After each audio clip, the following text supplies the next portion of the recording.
ITIত government ITIত ওচৰৰ government ITIত verification কৰা যিটো সকলোৱে কৰিলে ভেৰিফিকেশ্যন এটা টাইম দিছিলে সেই টাইমৰ ভিতৰত ভেৰিফিকেশ্যন কৰিবলৈ কৈছিলে সকলো ষ্টুডেণ্টে গৈ অৰিজিনেল ডকুমেণ্ট লৈ গৈ ভেৰিফিকেশ্যন কৰিলে ভেৰিফিকেশ্যনৰ পাছত এখন লিষ্ট বনাইছে ITI সেই লিষ্টখনৰ ওলোৱাৰ পাছতেই বনোৱাৰ পাছতে তেওঁলোকে এখন মেৰিট লিষ্ট প্ৰকাশ কৰিব সেই বিষয়ে ইয়াত দিছে অলৰেডি সেই মেৰিট লিষ্ট প্ৰিপেৰেশ্যনৰ কাম আৰম্ভ হৈ গৈছে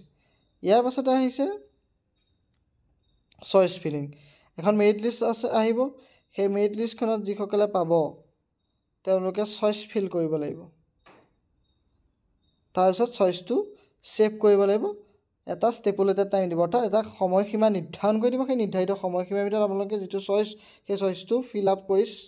সেভ কৰিব লাগিব সেভ কৰাৰ পাছত সিট এলটমেণ্ট আহিলে চইচ ফিলিং হৈ যোৱাৰ পাছত